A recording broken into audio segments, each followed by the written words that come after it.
Welcome everyone to VSTELive, the webinar series for the Virginia Society for Technology and Education. This is Karen Richardson. I am the Executive Director of VSTE, and I'm very excited to be doing this webinar as part of National Library Month. Before we dig into the content and the great presenters that we have this evening, just a couple reminders from me. If you are not an official member of VSTE, you should be. It's free. If you just go to VSTE.org and click the Join Me link on the homepage, basically you're giving us the opportunity to reach out to you with information and about upcoming events. Here's what's coming along the pike for us right now. We're kind of in a lull here in VSTE land, but we're gearing up for the summer. June 25th, we are partnering with the Shenandoah Valley Technology Consortium to put on Google Palooza. We'll be at the Lord Fairfax Community College in Middletown, Virginia. July 9th is our second annual VSTE Day at RPDIT, and that'll be out in Franklin County at the Giroux Center in Rocky Mount, and will be part of the Franklin County Regional Professional Development. And July 30th, we're doing Integrating Technology in the 21st Century Classrooms with the Norfolk Public Schools. We're still negotiating the location for that one, but someplace in Norfolk, and lots of good sessions planned. I believe Kelly Miller will be one of our presenters there, and we're looking forward to seeing folks over the summer. The one-day events are just a taste of what you can get at the annual Technology and Education Conference. This year it is December 7th, 8th, and 9th at the Virginia Beach Convention Center in Virginia Beach, Virginia. If you are a member of VSTE, keep an eye on your email because we will be opening the conference website and super early bird registration this week, probably Thursday. So keep an eye out for that. Best price on the best conference all year long. It is my pleasure this evening to actually turn this over to a board member of VSTE. Kelly Miller has been on the board for several years now, and we're very excited. She said, I want to do something. So I said, great. Kelly is, I believe, the head of librarians in Virginia Beach. Kelly, you'll have to give us your exact title. And there it is, she's the coordinator of library services, and so she has put together a fabulous program this evening about how technology can help to change lives at your library. I am going to mute my microphone and turn it over to Kelly. Thank you, Karen. As Karen stated, I am the Library Services Coordinator in Virginia Beach City Public Schools and a board member of VSTE. I was very excited to be able to put this presentation together for our members and celebrate Library Month. And our focus, or the theme for AASL this year, is technology to help change lives at your library. Help change lives at your library. I have three librarians that have been willingly given up their time and helped me with this evening. Lisa Casanello is a library media specialist in Virginia Beach with me. Lise Morissette is Acquisitions Library at Loudoun County Public Schools, and Marcia Stewart is a librarian in Spotsylvania County. So we have representation pretty much from every aspect of the state. We are going to, I think, start with Barb and Elise if they are able to, if their microphones are working. If not, we may have to have Lisa go first. Barb, is your microphone working yet?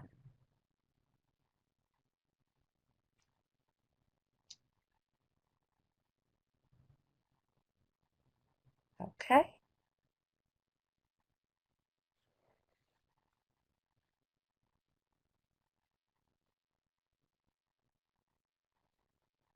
Kelly, I think they are going to try to call in here. In fact, there's Barb right now. We're going to get really techy.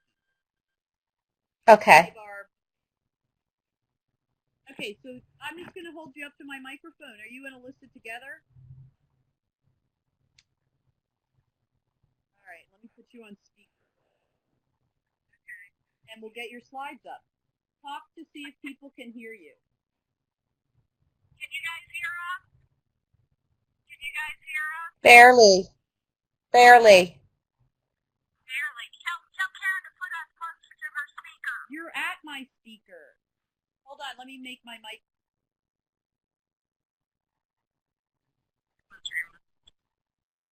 Okay. All right, can you guys hear us now? Yes. Okay. All right. Thank you for inviting us. I've kind of roped Alyssa into this, and being a good technology specialist, of course, our technology is failing left and right as we're preparing for this, even though the slides look beautiful. So Alyssa is freaking out here. You all have to be very patient with her. Thanks, everybody. This is my very first webinar. So what Alyssa and I thought we would do is first talk about what is a makerspace, and then talk about why it's important for makerspaces to be in libraries. So I got involved in makerspaces, I want to say, a year ago, and it was through two other board members. One was Becky Fisher, and one was Tim Owen. And I thought it was phenomenal that here was a movement where being creative, thinking out of the box, and not having a standard, if you want, operating standard, or you have to have this to have a makerspace. Being flexible in what you can do, I thought was very powerful for students. And we're very big with inquiry-based learning, and so the makerspace fits very nicely with it. So what's great about a makerspace is that there is no one standard for what a makerspace can be. It's just a place where people get together, share, create, collaborate, and then teach each other what they've learned. It's pretty awesome to see it in action. And it's all about getting hands-on. And so a lot of people think that the makerspace movement is all about 3D printing and robotics, and it's really not. If you go into some maker fairs, there's jewelry, there's non-tech kind of activities. It really is making whatever you want and sharing with others. I have a TRT who's joined us, Josh Ajima, at Design Make Teach, who's shared some of his resources that we're going to share out with you.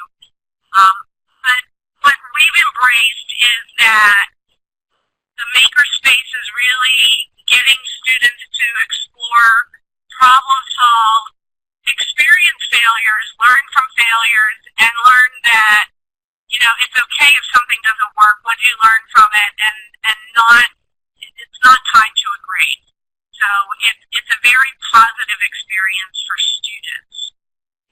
I have a bunch of images on the slide that are some of the things that we've been using in makerspaces.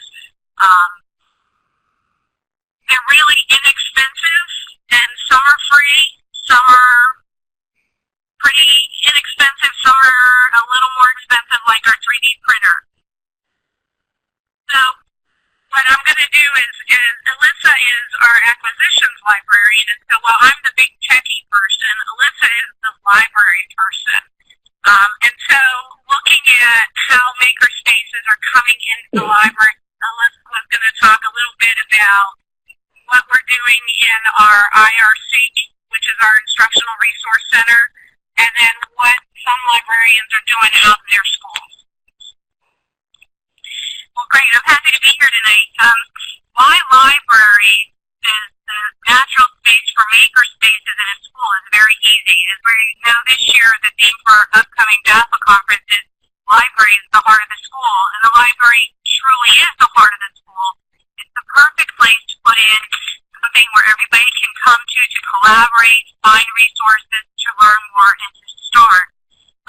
If we think back long before the days of TRTs, librarians had to be the first people to adopt new technologies and bring them into the schools. And aren't we thankful that we have TRTs when your microphones don't work? And they were the first people to bring technologies into the school. They're also a natural place to go because librarians have to help so many different people answer questions.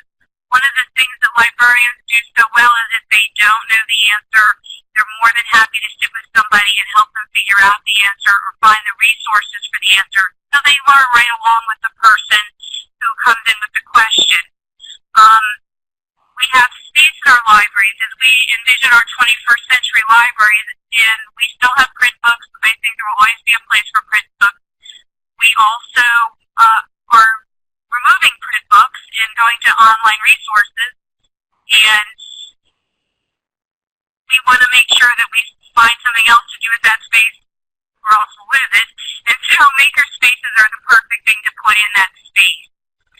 In the Instructional Resource Center in Loudoun County Public School, we are trying to become a place to model maker spaces, to learn about tools for maker spaces, to provide resources for maker spaces, to test out new ideas for maker spaces, and then share that out with the administration and staff in the school so that librarians, principals, technology resource teachers, science teachers, math teachers, English teachers, any type of teacher in the world can come in, learn about the different technologies, and then take it back to their school.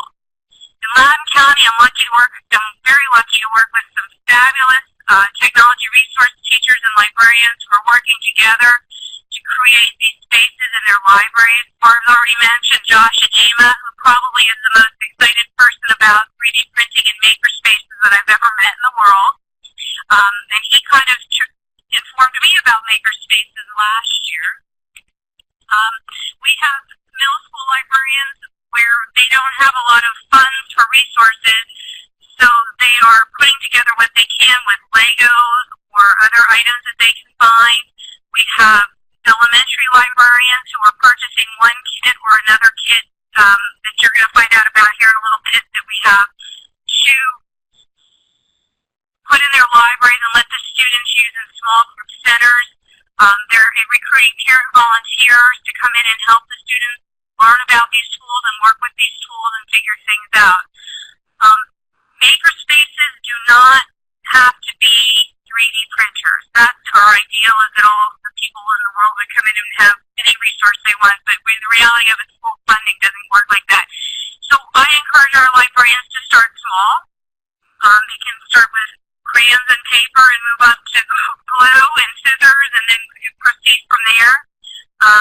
I encourage our librarians and TRTs to start with resources that they are familiar with themselves, maybe Legos, because I think most of us play with Legos in our day, and grow from there. To start simple, you don't have to learn all the resources in any one given time, and it's okay to not know.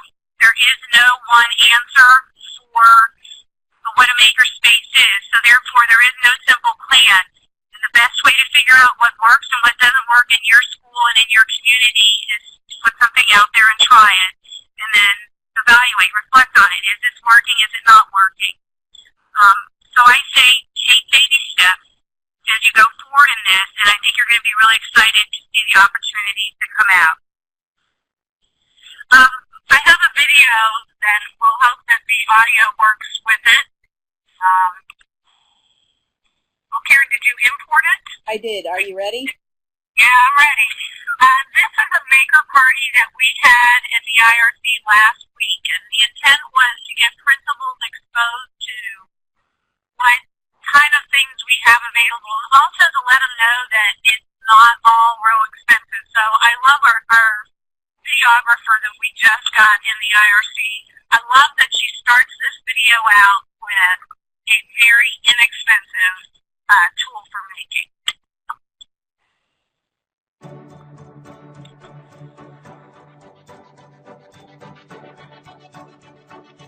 Now, I can make blue animals, but I can only make dogs, giraffes, and swords.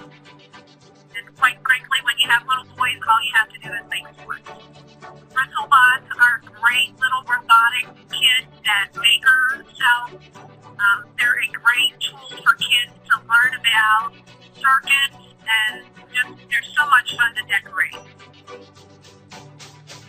And of course, this is the Prima 3D printer that we have. This was a frog dissection model that one of our TRTs was printing at the Maker Party. We ought to use the programming logo to teach kids basic programming.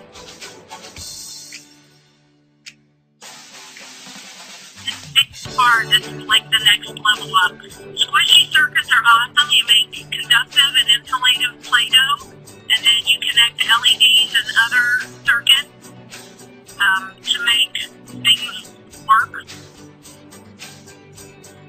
Scratch is a free programming language from Microsoft, from MIT.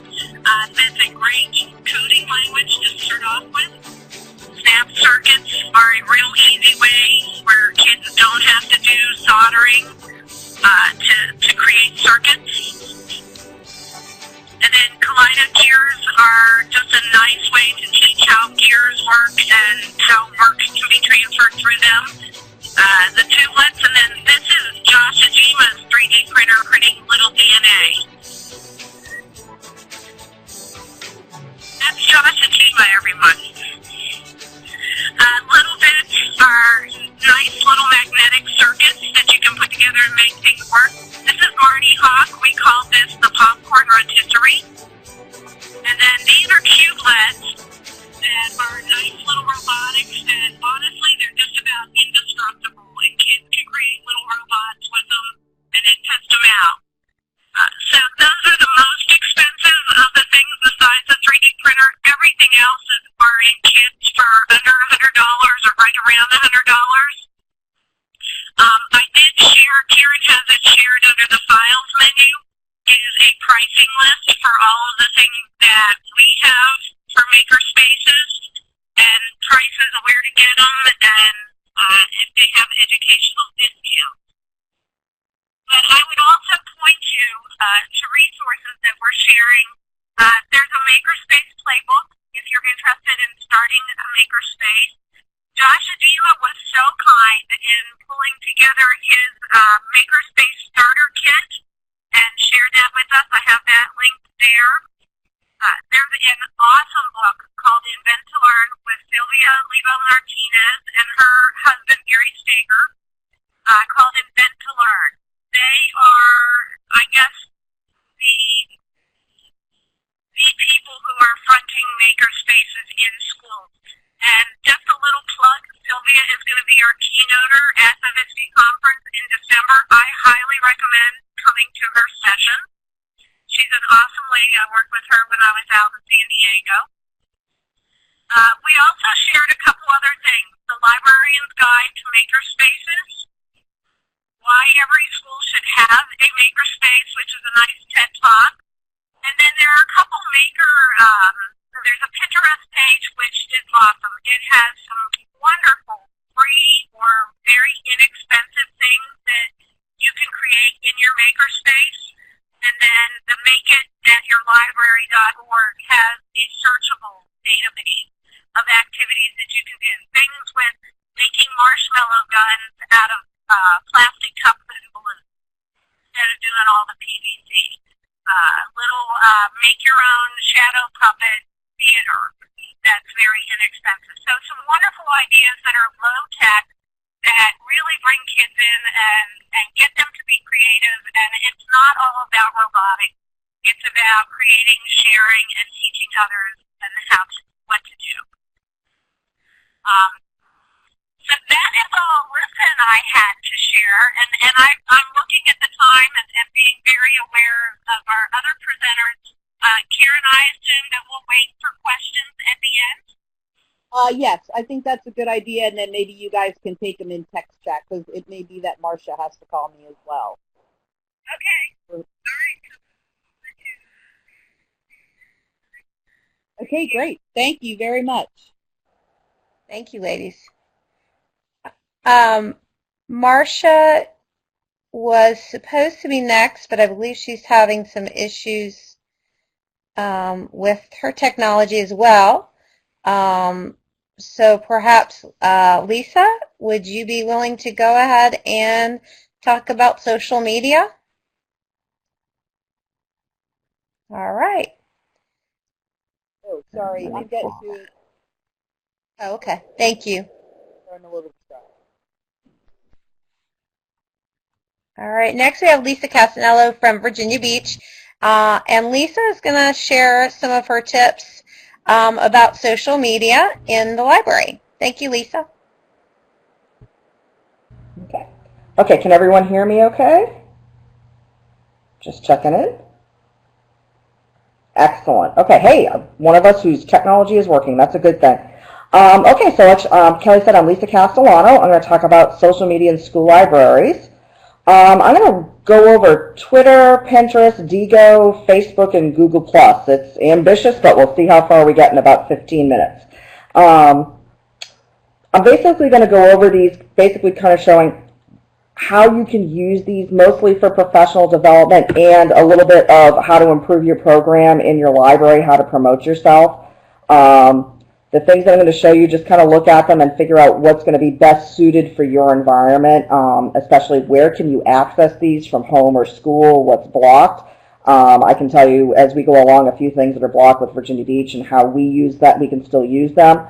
The one thing I highly stress with this is to make sure if you're using anything involving your students, follow whatever the guidelines are within your districts, whether that be the media release permissions, your school permission, the social media policies, whatever those might be. Make sure you follow all of those.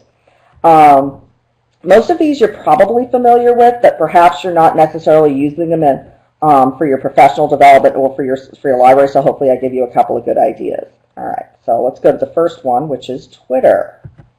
Okay. Most of us have heard of Twitter, and I was a little afraid of it at first. I kind of just did not get what it was until I sat through a session at Vassal last year and went, oh, the light bulb went off, and I get it. And I've been using it ever since, completely addicted, love it. I don't know where it was before. Each tweet, as you probably know, is about 140 characters long, which doesn't seem like much, but you can pack a lot of information into a tweet because it's not just text. You could be putting in there links to movies, to information. You could be putting links to anything, which is fantastic, as well as the hashtags. Hashtags help you to follow a conversation or a topic. So, for example, if you put the pound sign, which is what starts off a hashtag for young adult for YA Lit, that equals young adult literature. Think of it like a mixture of text messaging, instant messaging, and blogging, depending what you read that somebody else has put out or how you want to communicate. I have found Twitter to be a fantastic wealth of information for myself, and I get to connect with librarians from all over the world by doing this. And not just librarians, principals, technology leaders, anybody interested in education. And you can have some fun too. There's obviously, like, you can connect with Ellen DeGeneres, things like that. It's kind of fun. The other thing I like about Twitter is if I'm not on it for a while, like summer break's coming up, I probably won't be on it very much. It's perfectly fine. It's not like I have to go back and read everything from the beginning to catch up. I can just pick up where I left off and see what's been going on. I don't have to feel like I need to look at it every single day or I'm missing something, which is very nice. And I'm going to give you some hints from some tweeters to follow, how to kind of build yourself up. The other good thing about Twitter, since it's only 140 characters long, and if you're trying to include hashtags or you're trying to tweet directly to somebody, you have got to keep your message concise. So it really does help develop your communication skills a little bit better. Okay.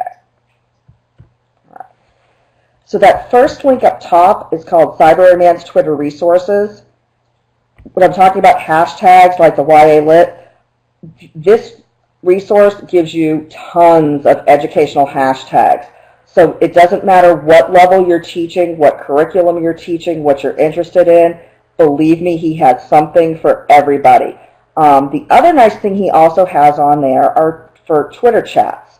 When you're on a Twitter chat, which if you've never done one before, they can be very confusing, very fast-paced. You follow a particular hashtag, so every message is going to have that hashtag in it that will relate to the chat, which if you kind of step in the middle of it, the tweets look really strange because you have this hashtag that doesn't seem to, where you have these half answers because someone's asked a question and you're just putting out your answers to it.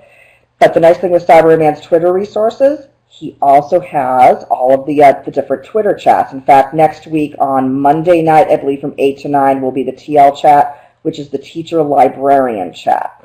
I was trying to see what the subject was, but they had a voting and they hadn't decided yet what it was going to be on. But they have a new one. It's on the second Monday of every month from 8 to 9 p.m. And what you do is you just go on Twitter, and under the search, you type in the TL chat, and then every message that has TL chat in it will pop up, and you can see the information. I've also given you some suggested people to follow. So the nice thing about Twitter is you don't necessarily have to know these people. It's not like Facebook, which I'll talk about in a few minutes. It's perfectly fine that you don't know them, but they may follow you, they may not follow you, that's fine, but you'll get to see everything they put up. Highly recommend Joyce Valenza, who's been around forever. She has a blog on School Library Journal. Shannon Miller, she is in an elementary school in, I think, Iowa. I always forget the state. Doug Johnson, Blue Skunk Blog, he was a speaker at Vassal, I believe, about 2 years ago. Library Girl, who was a speaker this year at Vassal. Richard Byrne, if you've never heard of Richard Byrne, he has a blog called Free Technology for Teachers. Fantastic blog. Make sure you check that one out. Heather Moorfield, she is on the committee for the best websites for teaching and learning for AASL, and I believe she's at Virginia Tech. The Daring Librarian is also a wonderful person to follow. Michelle Utala was at Vassal 2 years ago, and then of course you don't have to just follow people. You can follow different organizations as well. I try to put down ALA, AASL, etc. The other ones I would recommend is if your school uses anything like WorldBook or Grolier, if you have the ProQuest databases, Gale, follow their tweet feeds as well. I found that WorldBook, if you already subscribed to them through a tweet, had added timelines to all of their anybody who subscribed to them. I had no idea about that, and then I went to my meeting in Virginia Beach, and lo and behold, they announced it. But I'd already known it 3 days before because I saw it on Twitter. These people put out some great information on things that they're doing in their classroom, in their libraries and in classrooms. The other great thing to do on Twitter, say you have an upcoming class, you're not sure, maybe you need to do something on website evaluation, put out a tweet. Anybody gets some great resources on website evaluation, and you will get some good resources from it. The way to do something like that, though, is make sure you include the hashtag, like say TL chat or whichever ones you find under librarians that have to do with the subject you're looking for. That way, if people are following that hashtag, they'll see what you put up, and then hopefully you'll get some good responses. So that's Twitter in like 2 minutes. Hopefully you got a little something out of that one. All right, Pinterest. Okay, read my first sentence on my slide. If you are not on it, I apologize for your next addiction. Addiction. For those of you who are on it, I'm hoping you're chuckling right now because you know it. Pinterest has just really been an amazing thing to come on the virtual scene. Think of it like a corkboard, and it's a very visual media. Pins are basically visual links to anything on the internet. You can put anything you want on a pin. Now, the cool on a corkboard. I'm sorry about that. For Pinterest, pins can be categorized, so you can make your own boards. For most people, for Pinterest, if they're just starting out, again, you don't really think of it for education or professional purposes because Pinterest has a ton of recipes. Follow your favorite whoever on there. You want to go traveling, you're going to see some amazing pictures. Oh, the jokes on there are just so funny. You can do a lot on there. But make sure when you're on Pinterest, there's a way to look at the different categories. There's an education category. Start to browse there and you'll see what's there. And again, you're going to find education for anything on all levels from pre-K to college. You'll find homeschool as well. This is just people sharing stuff they found on the internet, putting it on Pinterest. You can also follow boards on Pinterest, though, like Twitter. Scholastic, for example, has many Pinterest boards. You can just follow all of Scholastic's boards if you want, or you can pick specific ones. For example, I told our Read 180 teacher that there was a Pinterest Read 180 board. That's the one she follows. She doesn't necessarily follow everything else. So you can kind of get targeted. It's going to be like Twitter, that when you go on, you're going to see the newest thing first on there and you can scroll down. But again, like Twitter, don't feel like you have to catch up. Don't feel like you have to go see everything you've already missed. You can just see the most recent things up there, or you can go to the specific board and see what the newest things they've posted up there. Now, we do have the problem in Virginia Beach that Pinterest is blocked at school, so I cannot access it. There is a workaround. You need to have Google Chrome as your browser. What you do is you open up whatever the board is on Pinterest, open it up, and then choose print. But whatever you do, don't print, because if you've had a lot of fun on Pinterest, I looked at one, it could have been 60 pages long. That's obviously way more than I want to print at my home printer, and that's not the best way to do this anyways. Within Google Chrome, you can choose a destination option, and there's a save as PDF option. So what happens is your board will get saved as one giant PDF. The difference that's going to happen for you is you can at least email that to yourself in school or drop it in a flash drive, bring it in. You can still access all of the links on the pins, and if the website was going to be blocked at school, it's still going to be blocked through the PDF, so you're not violating anything that way as well. But at least it's a way for you to be able to access everything on Pinterest for those districts where it's blocked. Let's see the next one. All right. Things you can find on Pinterest. Library displays. Oh my goodness, there are if you just type in a search for library displays on Pinterest, just make sure you got a good cup of coffee or a glass of wine and hang out for a little while, because there's quite a few to look at. You can get some fantastic ideas from them. I have found some fantastic infographics as well on Pinterest for just any curriculum whatsoever. iPad, tablets, and resources.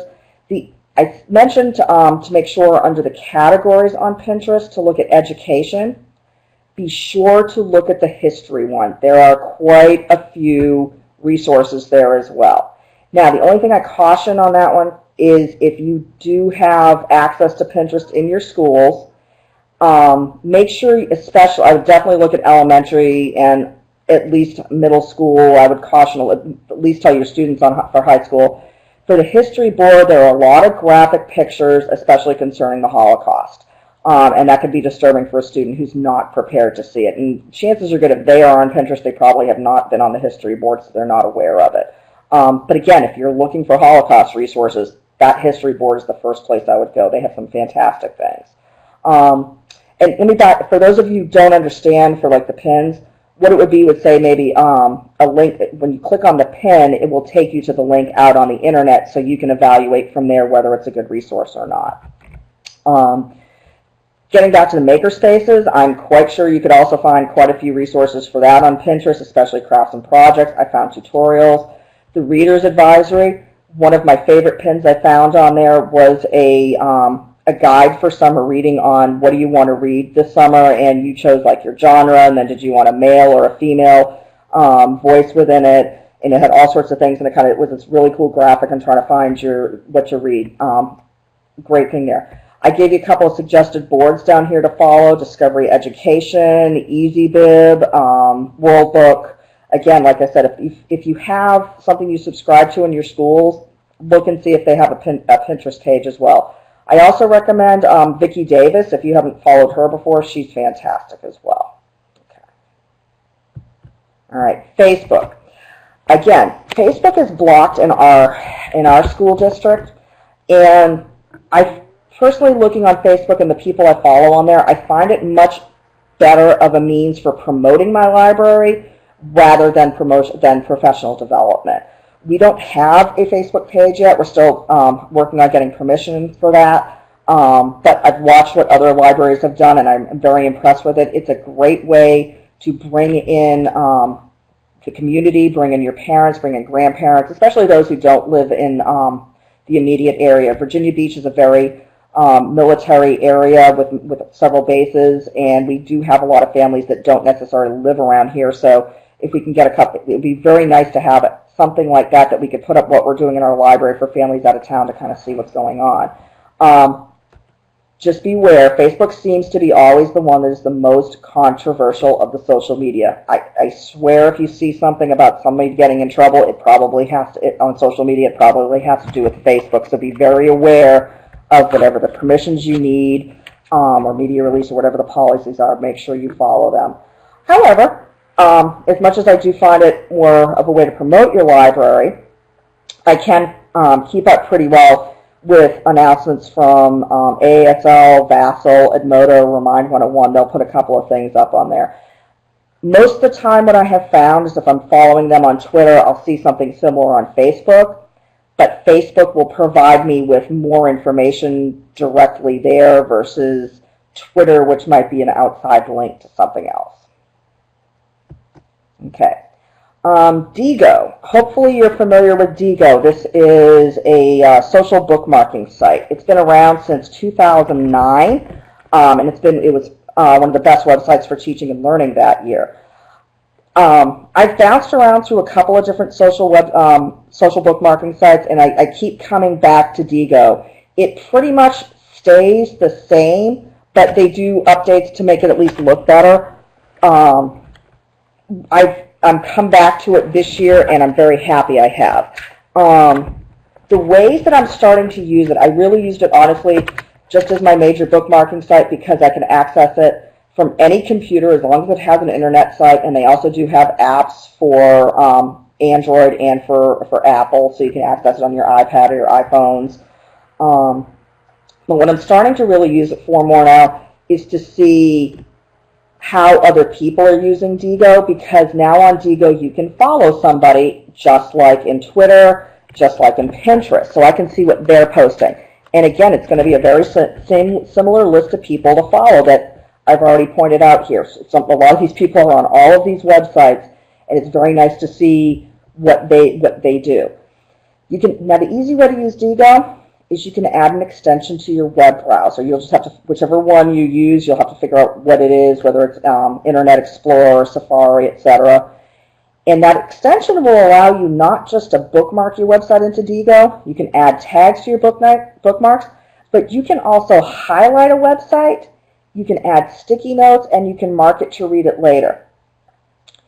What you can do with your students for this is to have them do a collaborative Digo list. So you can have a list that they all use, and they can be adding any one of these things I just pointed out for a project. What a great way to do that. And the notes and the highlights remain until you navigate back to the website using Digo. If you just typed it in on your web browser, it would just look like it normally does. But if you click on the link back to Digo, it'll show the highlights, the sticky notes, and the things like that that you've added to it, which is really good. Let's click my next one. Okay. Let's see. You could share lists of bookmarks with your patrons, and again, I gave you a couple of groups to join right there. What happens is if you find a particular link that you think would be of interest of a certain group, then you can add that to the group. And then what happens within the groups is you can get updates, whether it's daily, weekly, or whatever. They'll send you a digest of the links that got added that day. So if you were interested in EdTech Talk and you wanted to find more education technology things, then you can follow that to see what links of interest that people post up within there. So another great way for professional development to see what other people are doing. Okay, and my last one is Google+. I was very happy when Kelly asked me to do this because Google+ is not something I really had explored yet, so this kind of forced me to. So I'm pretty much a newbie. I know very little bit more than you guys just because I prepared for this webinar. The way I look at Google+ is it's kind of like Twitter and Facebook on steroids. It looks very similar to the two in that you follow somebody, you post information up, but you can share more information than you can on Twitter. For example, somebody might post up a video, and it's not just the link to the video will play within their posting. So again, kind of similar to Facebook. You log in through Google, and you can create what's called circles. So they already have family, friends, following, and acquaintances. Those are the established circles, but you can create your own within there. So if you wanted to create a specific professional group to keep your family out of it, that kind of thing. Because what happens here, when you post on Twitter, anyone can see it. When you post on Facebook, again, it goes to the people who are following you on Facebook.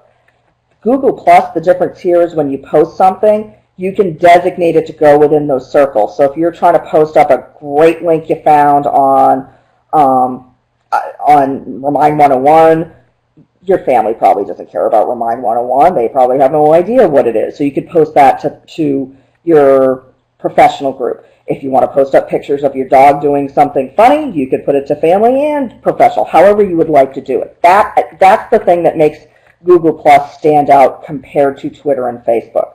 Again, you can comment on posts.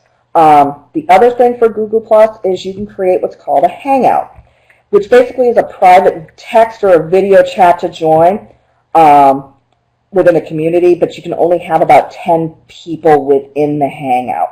So another great way, if you were trying to do some collaboration with a teacher or a couple of groups, like say you met at VSTE or you met at Vassal and you want to get together and talk about something you saw there, you could do that within the Google Plus Hangout. Again, like Twitter, like Pinterest, you don't have to know these people to follow them, so I've added a couple recommendations here. Steve Hargadon, great technology guy. George Koros and Eric, I'm skipping over Nicholas Provenzano for a moment, Eric Scheninger, those are both great principals to follow. Nicholas Provenzano, again, great technology. TED-Ed you can follow, so like TED Talks. Scholastic, NBC Learn, Nikki Robinson, who actually heads up the TL chats for Twitter, and EasyBib, just a couple of suggestions there. So that was a lot of social media. Very, very quickly, hopefully you got something out of that. And I guess, again, I'll hang on till the end for questions. Thank you, Lisa. I know I got some information out of it. Next, we are going to turn to Marcia Stewart. And Marcia is going to present about ebooks, another trend that I think is very significant in our libraries these days. Are you ready, Marcia? Yes. Oops. Am I there? Yes. Yep. Okay. I'm ready. Go.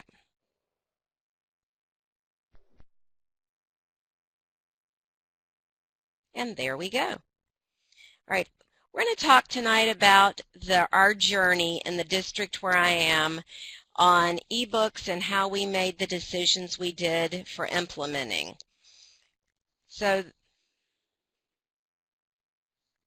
oops, there we go. So, why we went to ebooks, there are some great statistics out. The percent of children who've read an ebook's almost doubled since 2010, from 25 to 46%. That's pretty big. Half of children aged 9 through 17 say they would read more books for fun if they had greater access to ebooks. Again, a 50% increase since 2010. And 1 in 4 boys who's read an ebook says he's now reading more books for fun. So if you haven't considered adding ebooks to your library collection, now's a great time to do so. Again, we don't want to get rid of our print collection, but 80% of the kids who read ebooks still read books for fun, primarily in print. So they are still there.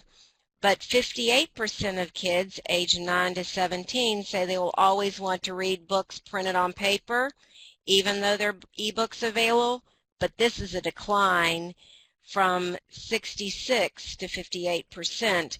So I think we really need to look at, we can enhance our print collections with things that are really popular with our students. So, and that's why we added ebooks to our collection. We wanted to enhance our current collections, and teachers, especially at the elementary level, can project them for whole class viewing. I've done this a great deal, and the kids love it. They like being able to see it on the board projected, and it also makes those nonfiction titles come to life. It's great for curriculum support. Even though we're not a Common Core state, our curriculum is still very robust, so we need to see all those nonfiction and fiction titles. Our students were asking about ebooks, as well as telling us what they were checking out from the public library, and they use a subscription service. We didn't want to be left behind. Students wanted a variety of fiction and nonfiction, and they also wanted just fun books. And we talk about making our libraries available to our students and teachers 24/7. Well, when we opened our Destiny Library Manager outside the firewall, this started the process, but students could still only see what they could check out if they happened to be at school. But with ebooks, they were able to check out and read ebooks 24/7, which was really what we wanted, including weekends, holidays, summers, and this year particularly those snow days. So there were a lot of decisions to be made when we started looking at ebooks. Funding was a huge one, of course. How are we going to pay for ebooks? Everybody's budget's getting smaller, and we didn't feel like we could obligate ourselves to an annual subscription. We didn't want to provide ebooks, get students all excited about ebooks and go, oh, sorry, we can't afford them this year. Then we had to look at what devices were going to be supported. So are we going to provide them to every student? Do we allow BYOD? We don't provide devices to our students. We're not the largest division in the state, but with 24,000 students, it would still be rather daunting. We don't allow BYOD, although we keep talking about it, and it is a pilot in several schools in our division, but I am not one of them. So we wanted something that wasn't tied to a specific device, and we wanted something that was available in the schools and that most students would have at home. For hardware and software requirements, you need to know your operating system requirements, your browser requirements, and any necessary add-ons that might be needed. You don't want the surprises after you've made a commitment to a product. And who needed to be involved in getting ready for this? I'm all about asking for forgiveness, and not necessarily after I asked for permission, but this wasn't the time for forgiveness. We shared all of the information about the product we were looking at with our technology department, and we made sure that they were on board. We knew we needed them, we would need them, and we did a little later in the project. Because they were included from the beginning, we got all the support we needed. Well, we selected Follett eBooks, and the reason for that was they had a large selection of K-12 titles, fiction and nonfiction. You can see some of those titles right here. There are some options. The book licenses do depend on, or vary depending on publisher. Some of your options are one-to-one licensure, so you purchase a book, pretty similar to the price that you would pay for a print book, and one student can check it out at a time. Then you have the one-to-one licensure that's for 12 months. Again, you buy one book, a similar price to the print book, and one student can check it out at a time, but at the end of your 12 months, the book is no longer there. I'm not going to debate this. This is a huge discussion right now about how people feel about it, but again, it's being controlled mostly by the publishers.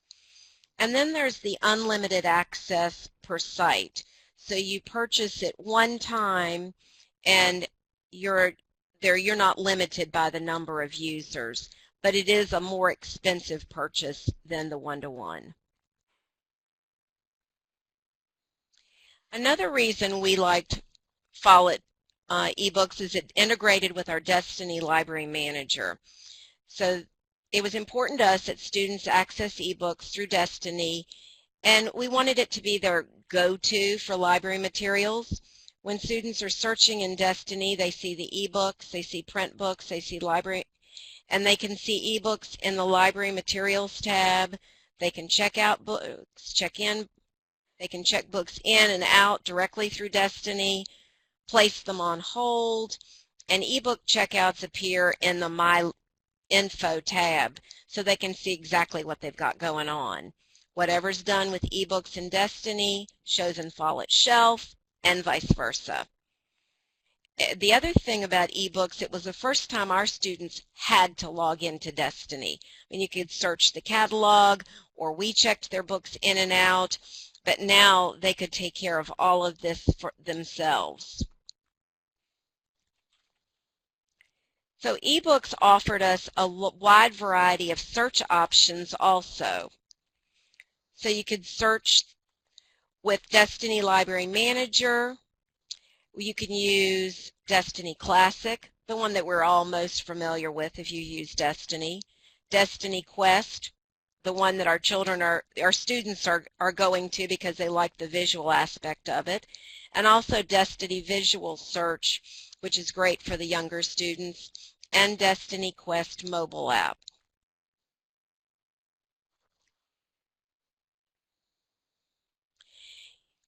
Users may search for ebooks through Follett Shelf either by clicking on Follett Shelf tab in Destiny Classic, or you can go straight to your school's Follett Shelf web address. It's integrated with Destiny Library Manager, and user logins and passwords are also pulled from Destiny. So this means that you don't have multiple user logins and passwords. You have one and it's set up for both. I will note right here that site-launched books may be purchased one-to-one with one-to-one checkouts or the unlimited access that I talked about. But if you purchase them for division-launched ebooks, you can only purchase them one-to-one. And we have a large number of, we've been fortunate enough to get some funding at the end of the year, and we have a large number of site-launched books, which means we might have 6 or 7 copies of a popular book, whereas if we had to purchase it for each of our schools, we have 17 elementary schools, so there's a difference of a fairly significant financial gain. And an important feature of Follett Shelf is the book bag, where patrons can manage their own books. And I really like the book bag. I always teach the students that the book bag is where they can keep up with all of their stuff just like they would in their regular book bag for school. Follett ebooks were also compatible with a wide range of devices. When we started, they worked on desktops and laptops, which is about all we had in our schools. And we felt that most of our students would also either have a desktop or a laptop at home. But even when we started, Follett had plans to expand the hardware options, and this was important to us because we can see where we've gone now with all of the multiple options. Now, Follett content is accessible on desktops, laptops, tablets, smartphones, iPod Touch, Nook HD and HD Plus, Kindle Fire, and most Android tablets. The books can be downloaded on most of these devices. I want to note that Kindle Fire only does it online. If you go to the website www.aboutfolletebooks.com, there's complete device information. It's kind of, you have to look through the site, but there's a handout for most every device that your students would have in order to give it to them with any codes or anything they need to be able to access it. And our older students became much more interested in ebooks when they were available on their smartphones. So the lessons we learned, and there were a fair number of them. So management and reporting for ebooks is handled through Follett Shelf, but because Destiny Library Manager and Follett Shelf are fully integrated, these features can easily be accessed through Destiny. You want to take the time to go to your policies. You'll probably find out that you don't want your ebook policies and your print material policies to be exactly the same. I know mine aren't. Follett ebooks are designed so the school librarian or if you have a district administrator, which we do, have access to the options to manage and set these policies for ebooks in the same way you set them for your print materials. So each site has the option to set up circulation types for different groups, such as students and adults. And then you have the rights to give each group their own maximum ebook checkouts, maximum ebook holds, ebook loan periods, and they don't have to match the print. All ebooks are not required to have the same circulation type, so we set up a whole new circulation type for our professional ebooks, and they're only available to teachers. So when students go on the computer or on the catalog to search, they don't even see those professional items. Ebook circulations also don't count as part of a student's print material circulation, and we really liked this. If a student has a lot of overdue books, or if they've lost or damaged too many items, we can encourage them to check out ebooks while they're either looking for it or figuring out how to pay for an item. And these items can't get lost, and they check themselves back in when they're due, a librarian's dream. One thing to know is publishers control the ebook game, and some titles will never be available as ebooks. Publishers are just very cautious about this. You need to make certain that whatever company you choose or subscription service or however you decide to go about it has a good variety of quality titles, both fiction and nonfiction. And really one thing we found was promotion was the key to ebook success. We've used resource lists, our homepage on Destiny Library Manager, school websites, tables at curriculum night, etc. to promote ebooks. For younger students, you have to involve their parents to make sure they're aware of any availability, and promote them whenever you get a chance.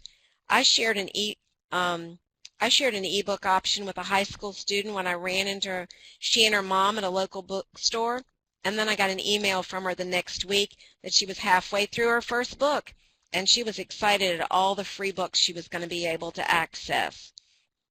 So ebooks are a great way to build your library, your virtual professional collection, and even though you're probably going to hit a few bumps in the road, it's all worth it. So that's our journey to where we started with how we decided to start with ebooks and where we are. And it's been a great experience, and the kids are really starting to pick up their use of them as they get more and more devices. And thank you. Thank you, Marcia. That was great.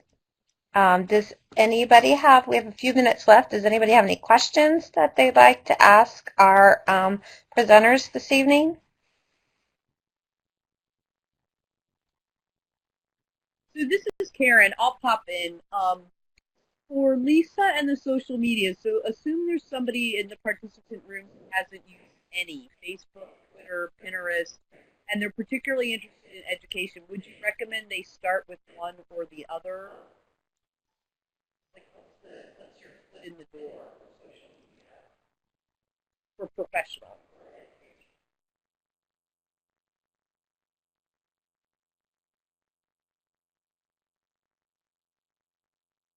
Okay, great. So Lisa says Twitter. Yeah, I think I would too.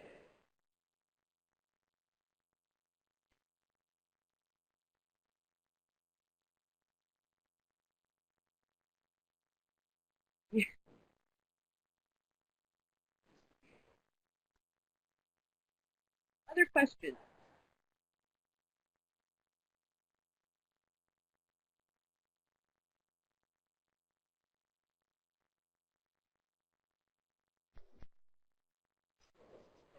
I'd first of all like to say a huge thank you to Kelly Miller for organizing this. She put it together and she's a range of information that shows us that the library is the heart of this. So many exciting. So okay, so let me turn it up here. I don't have my headset on. I can get, guys. So can you hear me at all, Karen? Okay, I'm not saying much more either. Anyway, so anyway, I'm using my outdoor voice, Heather. So thanks very much to Kelly, and thanks to our presenters. Thanks for your persistence in figuring out how to make technology work. We got it all together at the end. We are archiving this. It'll go up on the VSTE webinar page. If you're interested in potential professional development points, there is a library webinar certificate.pdf available in the files box at the bottom. Again, if you're not a member of VSTE, it's free. And we do have a short webinar evaluation form. Part of what we're interested in is possible topics for webinars. We'd love to hear that from you. Kelly, any last words of wisdom? Yeah. No, I just, again, I wanted to thank all the presenters, you know, I hope to do this again in the future with more topics and trends as things evolve in the library world. Great. Well, thanks for coming, folks, and have a great rest of the evening.